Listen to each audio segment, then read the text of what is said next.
नौजवानों के साथ खास चर्चा करने वाले हैं कि बिहार में जो एनडीए की महिला मोर्चा है वो गाली गलौज के खिलाफ जन जागरण अभियान छेड़ चुकी है और प्रधानमंत्री ने कल ही इसका आह्वान किया था। तो राजनीति में मर्यादा और आचरण का जो सवाल है इसी पर खास चर्चा करने वाले हैं। वोट अधिकार यात्रा, जो वोटर अधिकार यात्रा था राहुल गांधी की, राहुल गांधी अमर्यादित भाषा को लेकर सबसे ज्यादा चर्चित रहने वाले नेता के तौर पर शुमार अब किए जाने लगे हैं। चुनाव से पहले वोट चोरी का मुद्दा बनाकर जब महागठबंधन के नेताओं ने पीएम मोदी के खिलाफ अपशब्दों का इस्तेमाल करते हुए मंच से गाली गलौज तक कर दिया, लेकिन बिहार में लोगों ने इसे मर्यादा और परंपरा के विरुद्ध माना है। विरोध का यह तरीका लोकतंत्र में स्वीकार्य नहीं हो सकता, यह भी लोगों ने जता दिया है। तो बीजेपी महिला मोर्चा ने 4 सितंबर को यानी कल ही बिहार बंद का आह्वान किया है और साथ ही एनडीए घटक दलों की महिला मोर्चा ने सामाजिक और राजनीतिक मर्यादा में गाली गलौज की बढ़ती संस्कृति के खिलाफ जनसंपर्क अभियान चलाने का निर्णय लिया है। पीएम मोदी ने 2022 में ही लाल किले से मां बहन के गाली गलौज के खिलाफ सामाजिक चेतना जगाने का आह्वान किया था। उन्होंने उस समय कहा था, यह एक मां और उनके बच्चों के अस्तित्व पर हमले की कोशिश होती है। और कल बिहार राज्य जीविका निदेशक सहकारी संघ लिमिटेड का वर्चुअल माध्यम से शुभारंभ करते हुए पीएम मोदी ने कहा था कि भारत के विकास का एक बड़ा आधार महिलाओं का सशक्तिकरण है और महिलाओं को सशक्त बनाने के लिए यह आवश्यक है कि उनके जीवन से सभी प्रकार की कठिनाइयां दूर हों। इस कार्यक्रम को लाखों जीविका दीदी को संबोधित करते हुए पीएम मोदी ने बिहार की मातृशक्ति की परंपरा और संस्कृति को याद किया, लेकिन उनके दिल का दर्द भी छलका, जिसमें उनकी माताश्री को बिहार की कांग्रेस और आरजेडी की जनसभा में गाली दी गई थी। पीएम मोदी ने बिहार की महिलाओं को संबोधित करते हुए कहा है कि मेरी मां को गाली दी गई, यह मेरी मां का ही सिर्फ अपमान नहीं है, यह देश की मां, बहन और बेटियों का अपमान है। प्रधानमंत्री नरेंद्र मोदी ने कहा, मां हमारा संसार है, मां हमारा स्वाभिमान है।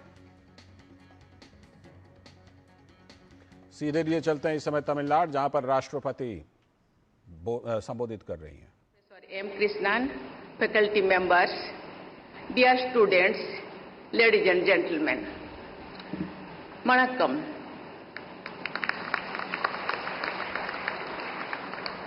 I am happy to be here today at the convocation ceremony of the Central University of Tamil Nadu. This beautiful state of Tamil Nadu is a land renowned across the world for its ancient civilization. Tiruvarur is also known for its rich cultural heritage. I congratulate all the students, especially the medal winners, as well as their parents and teachers on this occasion. For students and their families, it is an unforgettable day. What they have achieved today is the culmination of years of hard work, and it will form the foundation of their careers ahead. The teachers and administrators, both past and present, of the Central University of Tamil Nadu deserve special appreciation for maintaining high standards of academics and creating a stimulating environment that fosters intellectual curiosity and critical thinking. Similarly, they must be applauded for extending the benefits of learning to a wider segment of society through extension education. I am told that the university has been taking up various issues to raise the awarenesses levels of people in rural areas. This university has been making praiseworthy efforts to widen the net of extension education in rural areas of Tamil Nadu. This is a very good initiative. Similarly, this university is actively contributing to the comprehensive development of the marginalized sections through initiatives like the Community College and the Dr. Ambedkar Center of Excellence. Education, after all, must aim to link individual development with social development. Dr. S. Radhakrishnan, a renowned professor and one of my distinguished predecessors put it very beautifully when he said that literacy is not education. Knowledge is not education, but the growth of wisdom, the capacity to look upon others with compassion. That is what is necessary. Whenever I have an opportunity to speak at convocation ceremonies, I emphasize that the education must be oriented towards the benefit of the society. In this context, I will also urge you to collaborate with the industry to make use of science and technology for the larger good of humanity, particularly enriching nature and ecology. In the 14 years of its existence, this university has come to represent the diversity of India and nurtured talent from all over the country, literally from Ladakh to Lakshadweep. What is more heartening is the fact that the gender ratio of its nearly 3,000 students is tilted in favor of females. Moreover, I was especially delighted to see that girls have won more than 2/3 of the gold medals today. These are signs of a healthy and inclusive growth of the society. The Amrutkal is going to be shaped by the youth, and I am confident that among the youth, our daughters' contributions are going to make all the difference. Dear students, I have been a school teacher. As they say, once a teacher, always a teacher. So I still love to interact with students. Today I am happy to see the excitement on your faces. You are on the cusp of a new phase in your life. Many of you want to pursue education further, and many plan to start working. You have dreamed about your careers and about your life ahead. On today's memorable occasion, let me share a few points for you to think over. Even for those whose formal studies are getting completed today, it is worth remembering that being a student is a lifelong affair. Mahatma Gandhi, for example, remained a student of all his life, learning language like Tamil and Bangla, scriptures like the Gita, and skills like making sandals and spinning of chakra, and so on. The list is practically endless in his case. Gandhiji remained exceptionally alert and active till his very last day. You should keep the sense of wonder alive and remain curious. This will promote continuous learning. Continuous learning will keep your skills always in demand. In India, we have great and ancient traditions that sought knowledge for the sake of knowledge. In today's digital age, you are in the enviable position of having so many learning resources available to you.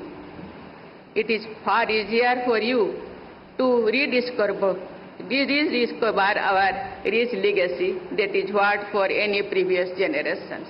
This is at the heart of the national education policy. It brings together the best of traditions and modernity. Even the more practical-minded among you, my advice is keep learning.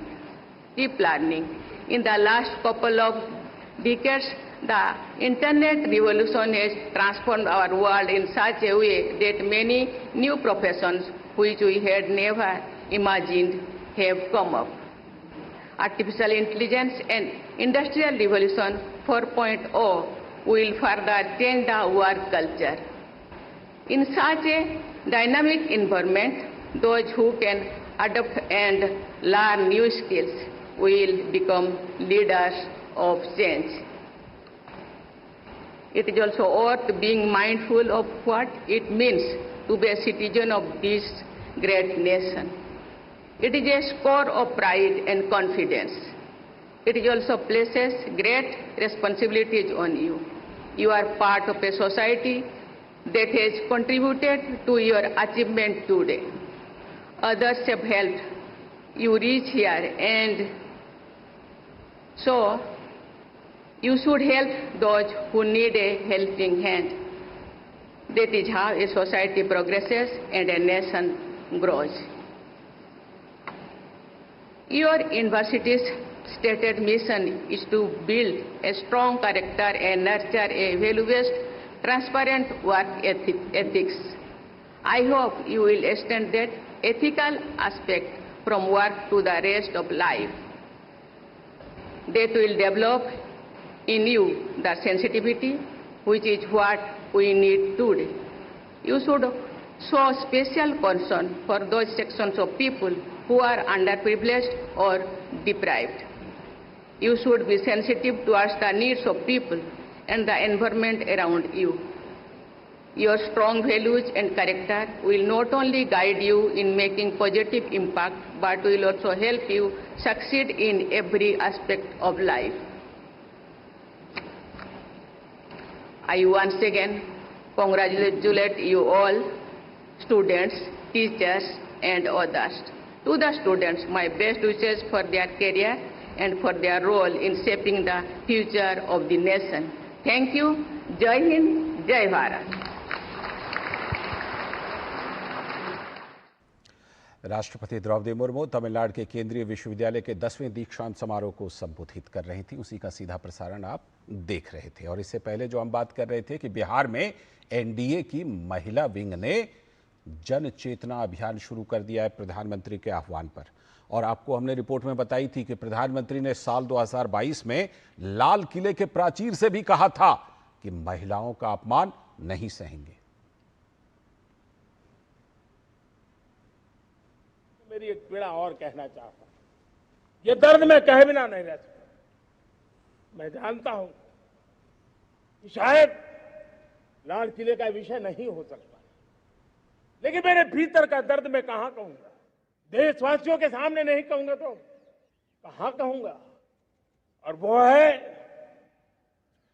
किसी न किसी कारण से हमारे अंदर एक ऐसी विकृति आई है, हमारी बोलचाल में, हमारे व्यवहार में, हमारे कुछ शब्दों में हम नारी का अपमान करते हैं।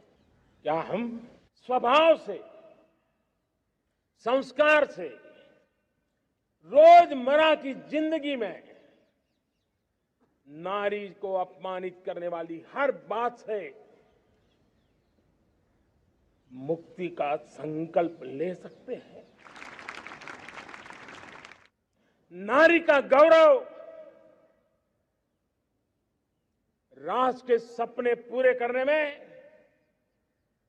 बहुत बड़ी पूंजी बनने वाला है। ये सामर्थ्य मैं देख रहा हूं और इसलिए मैं इस बात का आग्रही हूं। प्रधानमंत्री नरेंद्र मोदी का यह बयान 3 साल पहले का है लाल किले का, यानी कि नारी का जो सम्मान का मुद्दा है वो हमेशा उन्होंने आगे रखा है। लेकिन बिहार में एक दुर्घटना, एक दुर्भाग्य वाली घटना घटी तो महिलाओं ने पीएम मोदी की मां के खिलाफ अपमानजनक टिप्पणी पर कहा कि यह अपमान सिर्फ पीएम की मां के लिए नहीं है, बल्कि हर एक महिला का अपमान है। ये मोदी जी का माँ हो या मेरी माँ हो या किसी गांव समाज की माँ, सबकी माँ माँ होती है। माँ को अगर कोई गाली देती है या तो विरोध है, क्यों नहीं हम सभी दीदियों मिल करके इनका विरोध करें? क्यों हम माँ को गाली कोई देगा? सबकी माँ है, मेरी भी माँ है। माँ को आदर सम्मान देना चाहिए। इस तरह से बोलना विरोध है, अच्छा नहीं लगता। जो गाली दिया तो उसको भी तो माँ है ना, जो गाली दी है उनके पास भी माँ है। तो ये सब नहीं होना चाहिए, उन लोग को सजा मिलनी चाहिए। नहीं, गलत है। वो पूरे देश की माँ को गाली दिया गया है और एकदम ये रॉन्ग है। इसमें आपका क्या? की माँ, हमारी माँ और पूरे देश की माँ एक जैसी होती है। ठीक, किसी की भी माँ हो, माँ माँ होती है। माँ को गाली नहीं देना चाहिए, उनको माफी मांगनी चाहिए। प्रधानमंत्री के जो कांग्रेस के पार्टी गाड़ी देता है जो नहीं देना चाहिए, बहुत बुरी बात है। तो ये महिलाओं की भावना है, लेकिन दूसरी तरफ जो विपक्षी महागठबंधन के नेता हैं पूरे मामले को नजरअंदाज कर रहे हैं, कुछ नहीं बोल रहे हैं। और आरजेडी के नेता तेजस्वी यादव ने कहा कि दरअसल वोटर अधिकार यात्रा से भाजपा को परेशानी हो रही है। आप देखिए ना, इनके पास कुछ है नहीं मुद्दा। भाजपा डरी हुई है। जो वोटर अधिकार यात्रा में जो जन सैलाब, जन समर्थन, हर जाति, हर धर्म, हर वर्ग के लोगों का अपार समर्थन जो मिला है, वह इनकी चोरी पकड़ी गई है तो बेचैन है। लेकिन बीजेपी इसको छोड़ने वाली नहीं है। पार्टी के नेता शाहनवाज हुसैन ने कहा कि राहुल गांधी और तेजस्वी यादव को देश से माफी मांगनी चाहिए। राहुल गांधी की यात्रा में ये सब घटना घटी, जो बिहार को बदनाम किया इस घटना ने, इसके लिए राहुल गांधी और तेजस्वी यादव को माफ़ी मांगनी चाहिए।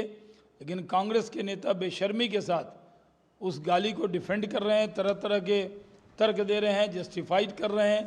वो कह रहे हैं कि आप लोगों ने क्या बोला था। अरे भाई, कोई भी गाली अगर बोली गई है तो उसकी निंदा करनी चाहिए। लेकिन राहुल गांधी और तेजस्वी यादव ने एक बार भी माफ़ी नहीं मांगी है, उनको माफ़ी मांगनी चाहिए। तो बीजेपी इस मुद्दे को छोड़ने वाली नहीं है। और क्या कुछ आगे चलकर इस मुद्दे पर होने वाला है, इसका क्या असर होने वाला है और कितना बड़ा मुद्दा है, इसी पर खास चर्चा खास मेहमानों के साथ। हमारे साथ जुड़ रहे हैं डॉक्टर प्रीति शेखर जी, भारतीय जनता पार्टी की प्रवक्ता, बहुत बहुत स्वागत प्रीति जी। संदीप त्रिपाठी जी, कांग्रेस के नेता, स्वागत संदीप जी। साथ में हमारे साथ हमारे सलाहकार संपादक विनोद मिश्र जी भी स्टूडियो में जुड़े हुए हैं और मधुरेश नारायण हमारे संवाददाता पटना से जुड़े हुए हैं। पहले मधुरेश के पास ही मैं चलता हूं। मधुरेश, क्या कुछ कार्यक्रम है एनडीए की महिला विंग का, और क्या आज इसी मामले को लेकर भारतीय जनता पार्टी की भी वहां पर कोई बैठक चल रही है क्या? हाँ, देखिए, जो भारतीय जनता पार्टी और एनडीए के जो घटक दल हैं, उन सब की आज एक बैठक आयोजित की गई थी अलग अलग जिलों में, और विरोध प्रदर्शन किया जा रहा है महिला विंग के द्वारा। जो बीजेपी की महिला विंग है, जदयू की महिला विंग और जो एनडीए के जो साथी हैं उनकी महिला विंग लगातार जो है आज सुबह से अलग अलग जगहों पर विरोध मार्च निकाल रही हैं। और कल सुबह 7 बजे से 12 बजे तक सांकेतिक रूप से बिहार बंद का आयोजन किया गया है। इस बिहार बंद के दौरान जो जरूरी सेवाएं हैं उनको बाधित नहीं की जाएगी।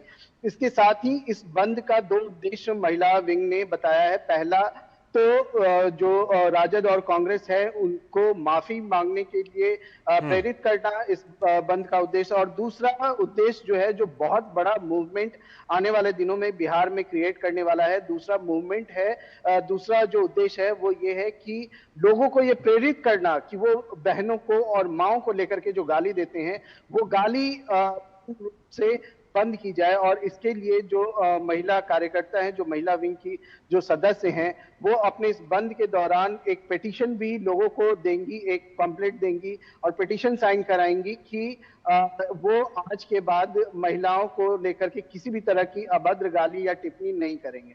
जी बिल्कुल, ये मीटिंग जो है, जाहिर सी बात है कि बीजेपी और एनडीए जिस तरह से कमर कस चुके हैं, प्रधानमंत्री ने आह्वान भी किया था, ये तो बिल्कुल साफ है कि बिहार में जन जन तक इस मुद्दे को पहुंचाया जाएगा। विनोद जी, जिस तरह से प्रधानमंत्री ने कल आह्वान किया और कल यानी 4 तारीख को है भी बिहार बंद का आह्वान भी किया, आधे दिन का शायद बिहार बंद का आह्वान हुआ है, लेकिन आज भी विरोध मार्च और हर जिले में, जैसा मधुरेश बता रहे थे, हर जिले में बैठक चल रही है। इसका मतलब ये निकाला जाए कि भारतीय जनता पार्टी इस मुद्दे को छोड़ने वाली नहीं है और एनडीए भी।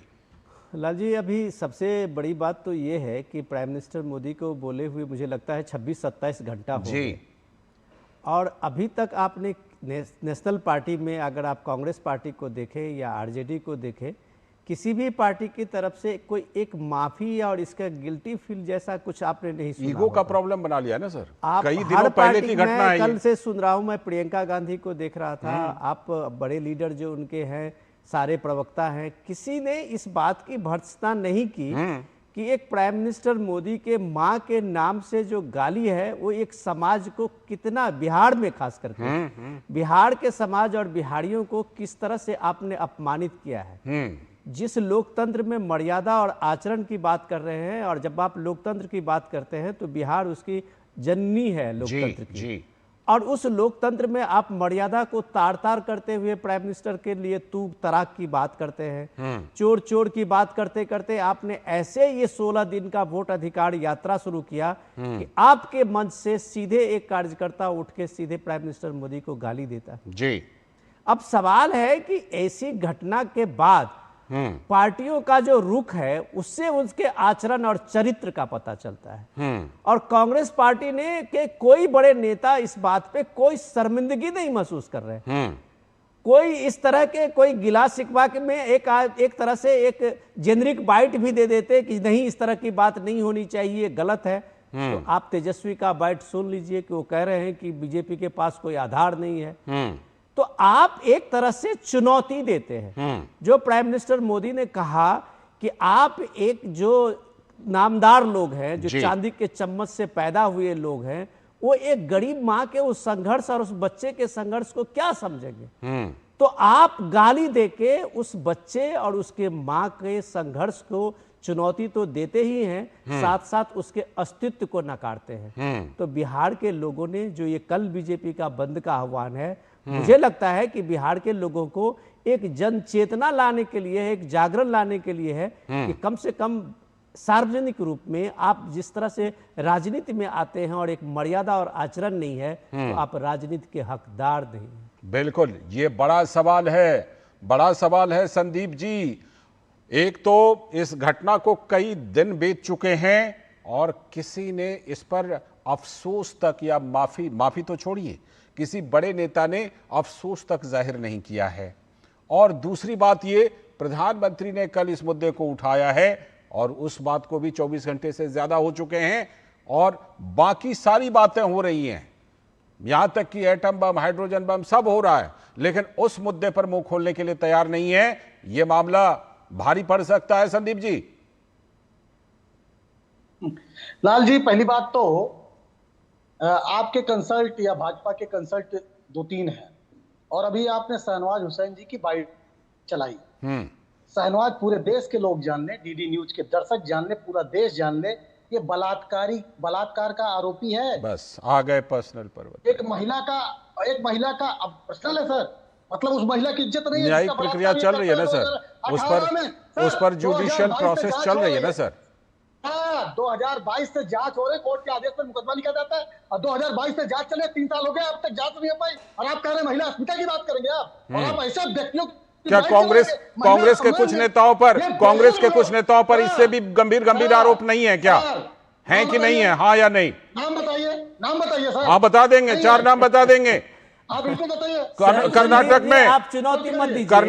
कर्नाटक में क्या आपके नेता ने बयान दिया कि महिला का जब बलात्कार हो तो मजा लेना चाहिए? आप देखिए सर, राजस्थान में विधानसभा अध्यक्ष ने क्या कहा था? बात एक बलात्कार का आरोपी सर आपके चैनल पर महिला अस्मिता पर आकर बयान और डीडी नैना साहनी हत्याकांड अच्छी तरह से याद है मुझे, संदीप त्रिपाठी जी। नैना साहनी हत्याकांड अच्छी तरह याद है और भी बहुत सारे हैं, मत गिनवाइए ये सब। हजारों घटनाएं बता दे, हम किसी का समर्थन नहीं करते, बाइक नहीं चलवाते सर। उसी तरह से कोई भी बलात्कार का समर्थन नहीं करता। आप गलत राह पे जा रहे हैं, आप फंस जाएंगे। मुद्दे पर आइए। प्रधानमंत्री नरेंद्र मोदी की मां को गाली गलौज दिया गया आपके मंच से।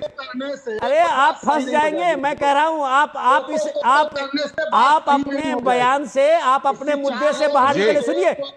सुनिए आपको जो मैं बता रहा हूं, आप अपने बयान से बाहर निकलिए। सुनिए, आप क्या पर्सनल अटैक का मामला क्या है? शाहनवाज हुसैन पर पर्सनल आरोप है, वो न्यायिक प्रक्रिया का सामना कर रहे हैं ना संदीप जी? आप आगे बढ़िए, ये फंसा रहे, ये कर रहे हैं कि नहीं न्यायिक प्रक्रिया का सामना? बताइए मुझे। सुनिए ना सर, सुन लीजिए। 3 दिन पहले आपके चैनल पर डीडी न्यूज पर अशोक श्रीवास्तव जी के साथ एक कार्यक्रम करता हूँ इसी मुद्दे पर। ठीक है। उसके बाद उसका एक वीडियो महागठबंधन करके एक जो है बनाया हुआ है आईडी, फेसबुक आईडी, और उस आईडी में वीडियो डाला जाता है मुझको।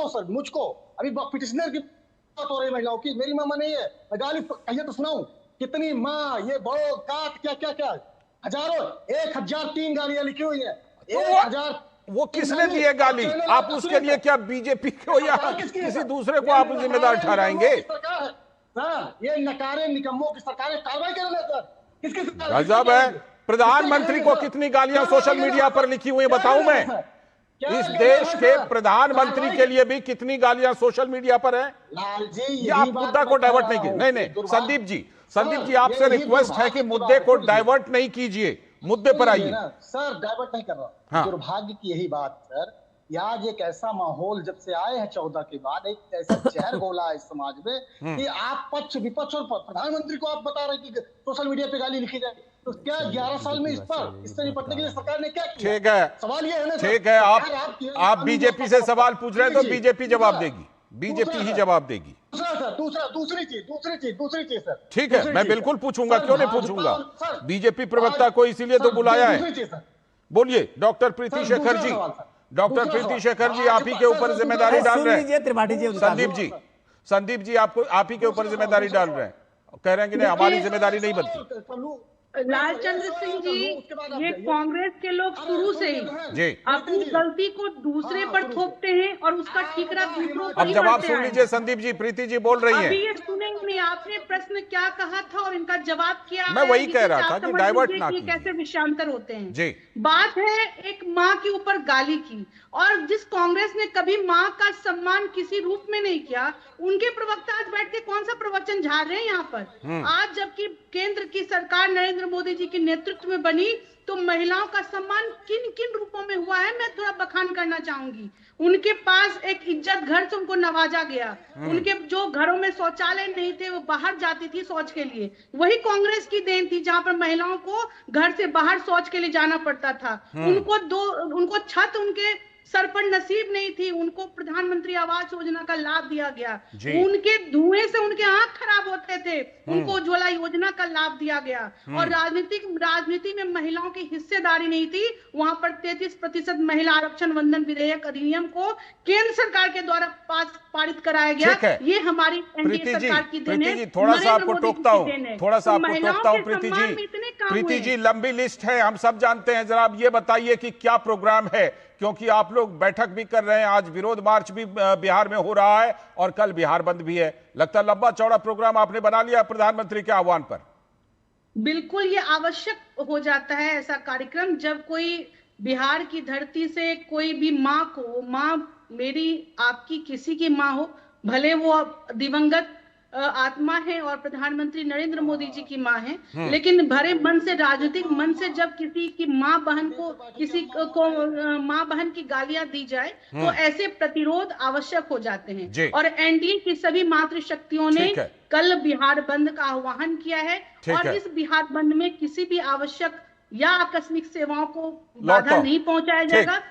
सुबह 7 से लेकर 12 बजे तक विरोध प्रदर्शन किया जाएगा और इसलिए किया जा रहा है क्योंकि वो ये कांग्रेसी और जो ये इंडी अलायंस के लोग हैं, नेता हैं, वो आकर माफी मांगे। ठीक है, लौटता हूँ प्रीति जी आपके पास, लौटता हूँ, अभी लौटता हूँ। मैं बस 1 मिनट कुछ कहना चाह रही हूँ। जल्दी से, लेकिन मैं सिर्फ यही कहना चाहती हूँ कि इतने दिन बीत गए, इनके मन से गालियां दी गई, लेकिन वो सवाल हम भी उठा रहे हैं। बिल्कुल, आगे आकर माफी नहीं मांगते, उल्टा बल्कि ये कहते हैं कि वो नेता, जो वो कार्यकर्ता भाजपा का कार्यकर्ता था, वो जो है वो कोई राजनीतिक मंच नहीं था, सब लोग चले गए थे, ये एक्सक्यूज है क्या? यही इनका जवाब होना चाहिए क्या? मैं लौटता हूं आपके पास प्रीति जी। मधुरेश, क्योंकि इस मुद्दे को हम उठा रहे थे, इस मुद्दे को फॉलो भी कर रहे हैं। कल रोहिणी आचार्य ने इस पर एक प्रतिक्रिया दी थी, लेकिन उनकी भी प्रतिक्रिया जो है वो उल्टा सवाल उठाने वाली है और किसी की भी बड़ी प्रतिक्रिया मैंने नहीं देखी। क्या आरजेडी को और कांग्रेस को इस बात का, महागठबंधन को एहसास नहीं है कि यह मुद्दा बिहार की महिलाओं के लिए और बिहार के सभी लोगों के लिए कितना बड़ा हो सकता है?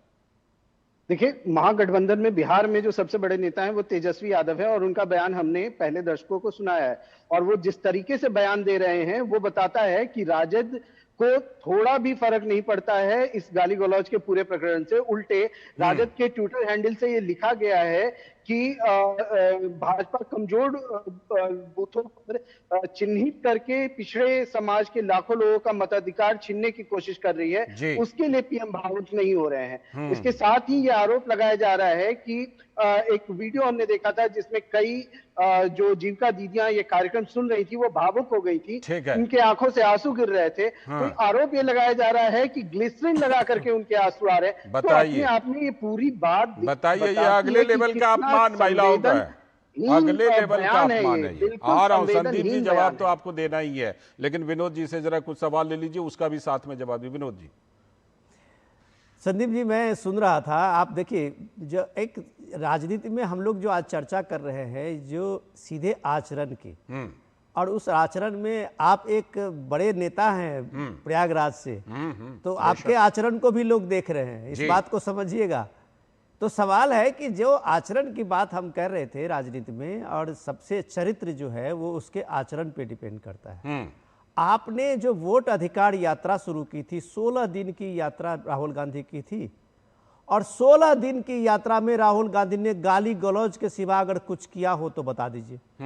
वोट चोर से करते करते आपने तू तराक एक प्राइम मिनिस्टर के लिए, 140 करोड़ देश के प्राइम मिनिस्टर के लिए तू तराक पे ही बात आप करते रहे पूरे सभा में, पूरे आप अपने यात्रा में। कल प्राइम मिनिस्टर मोदी ने उसी का जवाब दिया था, और पीएम ने जब कहा कि ये नामदार लोग, चांदी के चम्मच लेके पैदा होने वाले लोग क्या जानेंगे गरीब माँ का संघर्ष। और वो जो तू तराक की आप भाषा कर रहे थे ना, राजनीति में निचले स्तर का, वो आपने जो शुरू किया था तू तराक, तो आपका कार्यकर्ता माँ बहन पे आ गया था। सवाल उससे इंपॉर्टेंट है, क्या आपकी वोट चोरी और ये वोट अधिकार यात्रा पूरे 16 दिन में क्या मैसेज लेके आया। आप जिसकी वोट चोरी कह रहे थे, आज बीजेपी के प्रवक्ता ने दिखा दिया कि आपके सबसे बड़े मीडिया सेल के जो इंचार्ज पवन खेड़ा हैं, उनके और उनकी पत्नी के 2-2 वोटर आई कार्ड है। कौन सी वोट चोरी? क्या एसआईआर नहीं हो? एक वाइफ हस्बैंड के पास 4 मताधिकार के वोटर आईडी कार्ड है, तो क्या इसकी चर्चा नहीं हो? क्या इसकी कोई जांच नहीं हो, पुनरीक्षण नहीं हो? आप पूरे पुनरीक्षण पे धता बताते हुए पूरे बिहार में क्या क्या नहीं आपने गंद फैलाया है। जी, ठीक है। लेकिन इसका जवाब ये है, सीधे आचरण पे है। बिहार को आप लोग या मीडिया परसेप्शन में जितना उज्जड मानते हैं, वो इतना राजनीति में शालीनता को छोड़ के बिहार कुछ भी नहीं पचा पाता। आपकी शालीनता और आपका चरित्र पहचाना गया है बिहार में। ठीक है संदीप जी दीजिए जवाब। अब आपका टाइम आ गया, दीजिए जवाब। वोटर अधिकार यात्रा सर, अभी आपने कहा कि क्या लेकर आए हैं, हम ये लेकर आए हैं कि मोदी जी डर गए और किस तरीके से डाइवर्ट करने का काम कर रहे हैं अपनी मरी हुई मां को, खुद ही गाली दिलाकर किस तरीके से मैदान में लाके खड़ा कर दिया। इससे ज्यादा क्या सबूत होगा सर? मतलब ये बताइए सर, हमारा मंच, हमने कार्यक्रम किया, हम निकल गए, अब उसके बाद मंच सर जनता का है, जनता ने गाली दी, जाइए ना आप उससे बात करिए। हमारा कार्यकर्ता, जनता ने कहाँ गाली दी है? तैयार है हम तो बहुत सर, अब बताइए ना, हमारा पार्टी का कार्यकर्ता है, माफी मांगने के आप कह दीजिए अलावा बाकी सारी क्यों मांग रहे हैं? आप सुने, क्यों मांग ले भाई, क्यों मांग ले? मतलब भाजपा कार्यालय, ये देखिए अभी भी ये कह रहे हैं कि क्यों मांगे माफी। सीधे सीधे बोल रहे हैं, क्यों मांगे? माफी मांगने से छोटे हो जाएंगे क्या? माफी मांग लेने से छोटे हो जाएंगे? आपके मन से दिया गया है जी।